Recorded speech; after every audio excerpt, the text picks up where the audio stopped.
Fact, Cinnamon Toast Crunch is as good at 10:30 p.m. as it is at 10:30 a.m. Maybe better.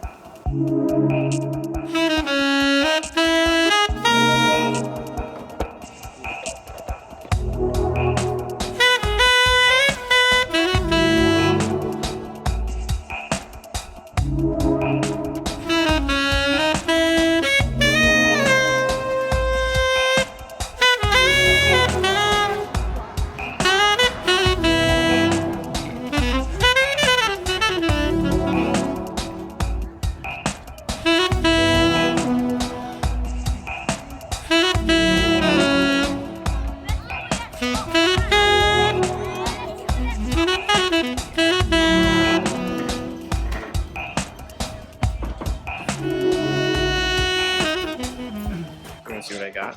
Wanna see what I'm gonna have? No, you want that, don't you? A couple vlogs ago, I talked about one of my all-time favorite books, The War of Art by Steven Pressfield. I'll put a link to it up here. And I was thrilled to see a bunch of people commenting or sending me messages saying they'd picked up the book and had started reading it and were getting a lot out of it. And then somebody asked if I would share my top 5 books of all time. I'm terrible at doing top 5, top 10 all-time lists. I thought I would share with you tonight a book that was really important to me.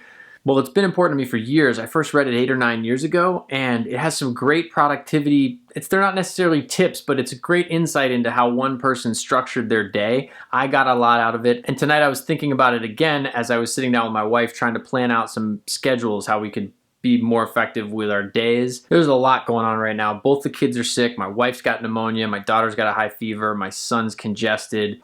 I know. Dude, hey, we gotta wipe that nose, okay? Here's some cheese for you. That's Cinderella. I've only ever known, you knew about Sleeping Beauty? Didn't know her name was Aurora. Where were we? Aurora is Sleeping Beauty. Okay. They would use their magic to grant 3 gifts to Aurora. I'm gonna be traveling over the next 2 months. There's just a lot to fit into each day, so got me thinking about this book because I was definitely using it as a template in my mind tonight as I was trying to schedule some things out. So the book is Benjamin Franklin's autobiography. It's a great read. I highly recommend reading it, especially if you're interested in things like being productive. I have so much of this book highlighted. I'm due to go back and just reread the highlighted parts.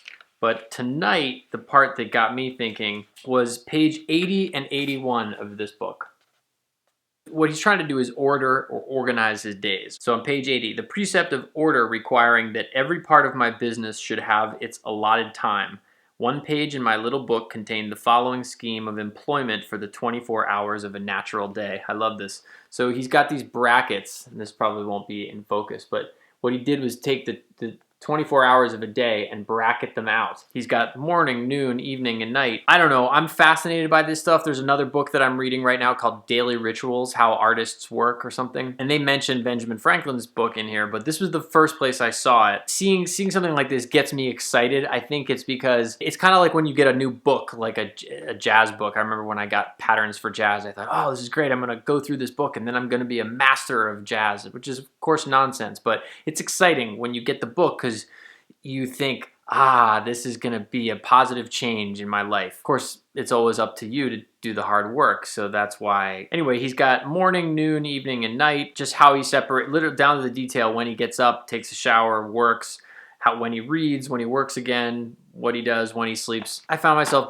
trying to do the same thing tonight with trying to map out my days. I've said this in some past vlogs that time is a more precious resource than money because time is a non-renewable resource. You know, you can always make more money, but you can't make more time. And this battle with structuring time, it's always been a struggle for me between wanting to have very structured and routine aspects to my life.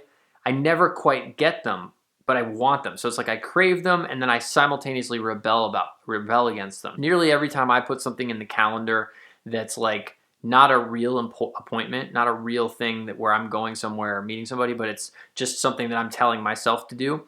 Inevitably, I will then the next day or whenever that thing comes up, I will ignore it or do something else. I like to, think of myself as a productive procrastinator. So if I set myself a list of things to do, very often I will not do any of those things, but I will do other things that also needed to get done. I don't know. I have definitely not got this figured out, which is why I'm a bit of a junkie when it comes to books like this. But I thought I would share it because it's a good read. It's also just fun because, I mean, how long ago did he write this? And so much of it is so applicable to now. Over the next couple of weeks, I've got a lot to cram in before I hit the road. I'm hitting the road in May and then another tour in June. So I've got to make sure that a lot gets tended to before then. So being smart about how I use my time is really, really important.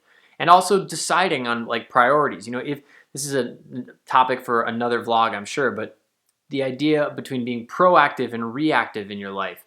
So being reactive is a stressful place to be. It's, you know, every day, and I'm often in this place.